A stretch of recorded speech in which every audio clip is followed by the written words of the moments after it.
neyanzege naye sijjako abenzigyako okubasembyayo kabaka kodyo bannange sisobola baleka twala ebyempisa embi shiya banaye batiktoka mwenawenaye muli mwekubireko ku bugalo ekintu mukikubye firebase amenaki nupunachi wowe nyabo mulire ebbala kati timu Rema muliwa wowe timu B2C mukubenya endulu ng'obedde abanywa wayinimu banene bafans mwenna abaguze tickets neyanziza nnyo kakodyo nzija mukwano nyiza ovaawo nga simwogeddeeko ngenda muleta president honorable mwami Derek tweyanziza nnyo Derek Orone naye tonnanjokya mugagga mutosebo ow'ekitiibwa taata neyanziza nnyo kubanga oli mu nju Diva ndi naye wano oli naye ndi naye wano mugagga omuto agambye kajjaawo ku stage mbadde nsaba jjanjokye ayokye n'abantu takoma kunze njagala nammwe abookye bambi mwebale nnyo okuddukirira Namulondo Evelyn Foundation tulina bubebi waliyo n'omukyala gyali yazze nekibebi bambi alina omwana we bamukebera nga alina ekituli ku mutima sibawulira namwe sibawulira muli bulungi banange mwebale okujja mwebale nnyo mwebaletera okwagira Evelyn Namulondo mwebale nnyo mwebaletera okubeera wangi eki okosa I know kale yesaawa ate era tutandikire ddala abayimbi bangi tubalina mu kana akaseera era njagala mbe nga mbaleetera abayimbi naye nga sinaba kubaleetera abayimbi njagala okusooka kwa byonna bane ebigambo muŋŋamba bingi njagala obyewuliriza naye wangi mashallah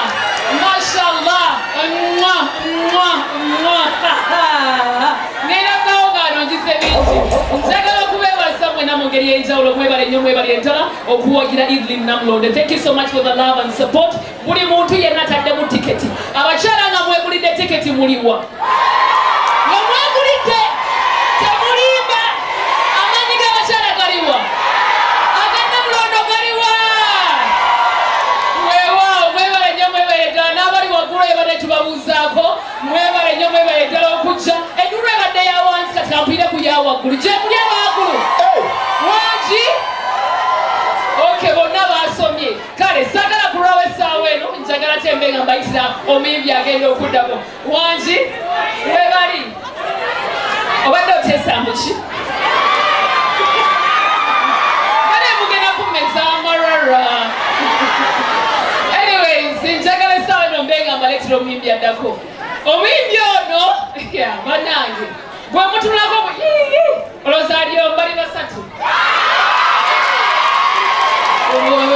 omuswadde mbaleetera omuyimbi owakabi omuyimbi addako the one ne mulange ono tebamulanga omuziki gweyogererako katugende omuyimbi addako a one a two a three a go bulungi Cambodia bulungi koze kulikayo ku stage nvuddeyo ogere ku relationship yo ne omukyala Evelyn Namulondo omuntu ddi omumanya ddi era kiki osinga omumanyako tujja sulaawo naye nga kirina omumanya nti muntu mulungi she's an amazing person era mukwano abantu gwe bamulaze it's the same love or even more gwagaba ebiseera ebisinga what you give is what you get back kati katonda mu mukwano mungi Evelyn gwawa abantu ate katonda musasudde mu kino tukimanyi nti nokolagana n'abantu bangi nnyo naye enkolaganayo ne Evelyn Namulondo yasukka kyama ki kyasinga okuba nakyekyo twetegeera bwetegeezi and I think our friendship was meant to be antegeera mutegeera ebintu byekola bwekozi sisobola kugamba nti there's a formula kuba nyinza okulimba nti omulala nyinza ogamba nange nakola bwentyo nekigaana but omuntu mwetegeera bwetegeezi ne mwekanga nga buli kintu ki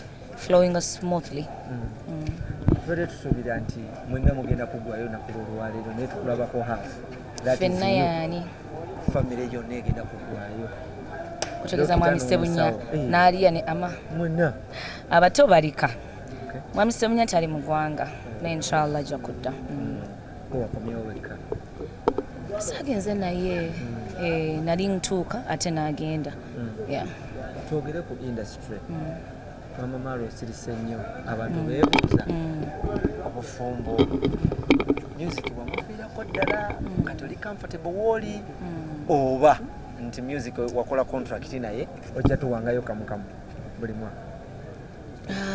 Music is a feeling. Nze nfulumya when I feel like ngampulira nti kati there's something banchi wulira nti kati let me release something okitegeera naye just kale ndowooza abantu butasiima busiimi. I have a new song oluliyo telunaba views ziri waggulu naye tulunaweza ddadde emyezi ebiri mwe just kyabakwata bukwasi kiringa muntu kugamba how are you nogamba I'm fine mwe kyabakwata bukwasi nti mutusanga ng'obuze obadde wakuba abuze wandinsanze wano nandibadde ndi waka nga nyonsa ali akuba akyayonka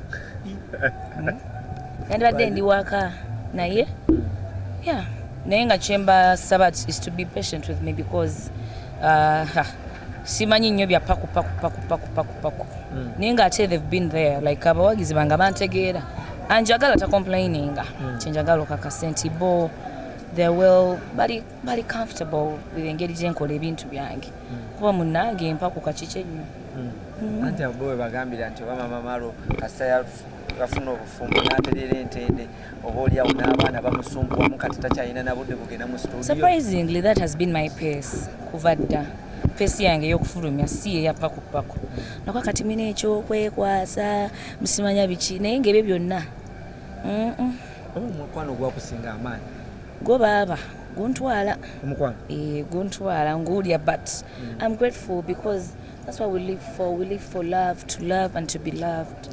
Okitegeera nga tuvuddewo awo katono nnyo mama Maro twogere ku industry still ennaku zino tulaba entalo zitandise okudda nga byabeeranga ne battles ensonga y'okuba nti abakyala bano ababiri ye bakwano oba si bakwano ebyo bibanyumira tungamba mbu banange entalo zisuse tuli bubi musanyuse era muyina essanyu kati babawadde kye mwagala kiringa olwana kusanga nga oli muyala nakuwa emmere kati babawadde mulye mukkirize babagabudde sawa yakulya nkuzeemu ebyo mwagala temuyina nze siina buzibu ku bakyala abo bombi I love them both okitegeera sibalinaako obuzibu that you would ask n'oba obasanze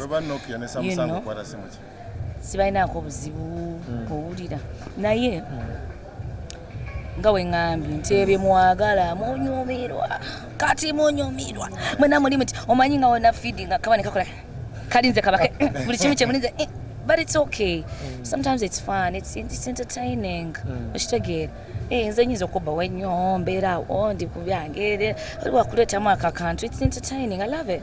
Leero zeno wagira Evelyn Namulondo abakyala bali abo bonna balina battle balina ne show for the same day ng'ogenda gwawa it's a battle on the same day nze njavaayo nze mpagira kyenkola akakomere kaba kayita wano teeka okugulemu eno nenteka n'okugula okulala eno nentandika okuwagira because I love them both I love them both omwe ali eno omulala bombi mbaagala iPhone ne Nokia osinga kwagala zonna nzaagala tosobola kubanga zonna nzaagala kati gonsiimira kyenjagala tomeraako nnyo nze bombi mbaagala Nsindi yavaayo n'agamba nti nasobola okubatolinga abayimbi bonna abakyala okujjako gwe okay sorry I'm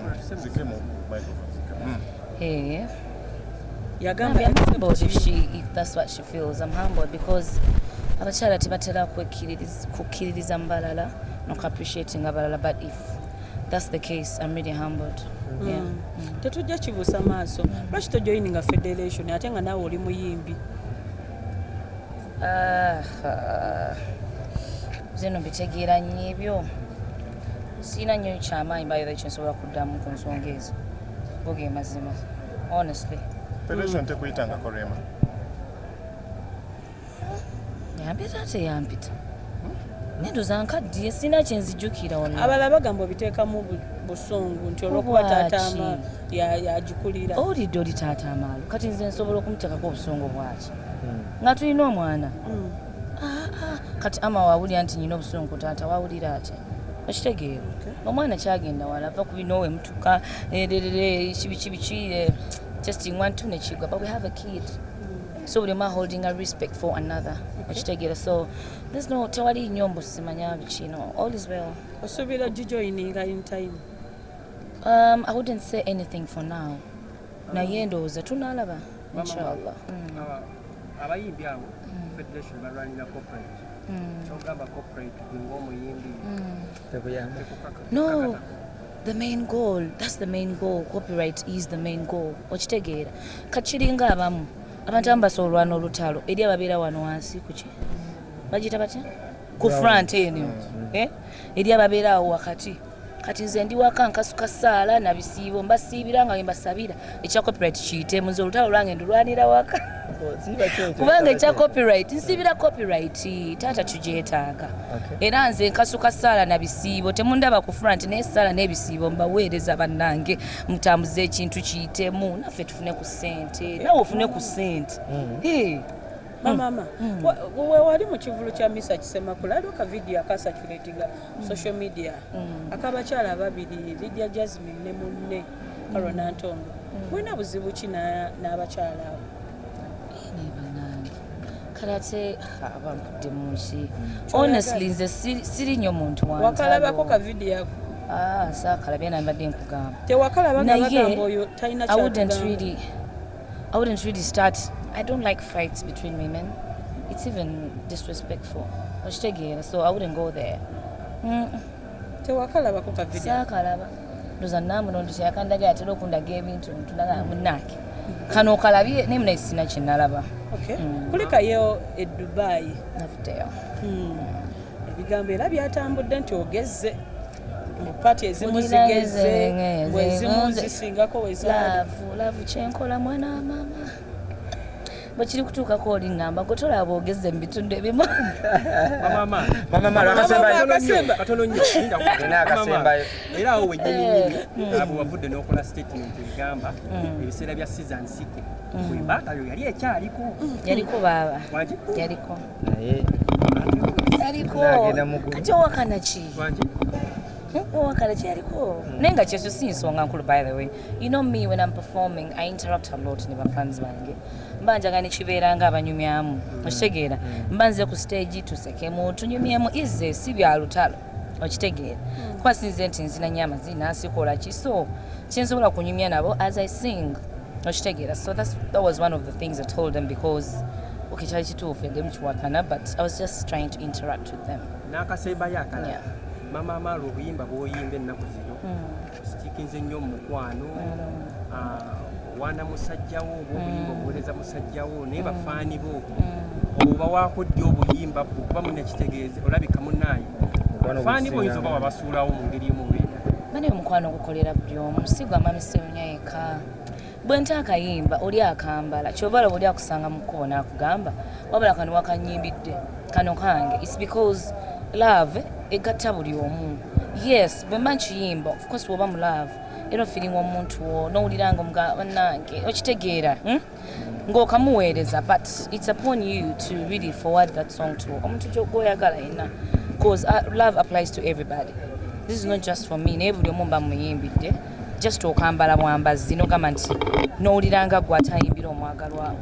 Mama Maro nze ekisembayo kunze kino sikikubuuza mu bubi wabula abantu oba oli bayitiriza nnyo kyogera bagamba nti Evelyn Namulondo akwatira nsawo era kadeyideyiwo ne mubaddewo leero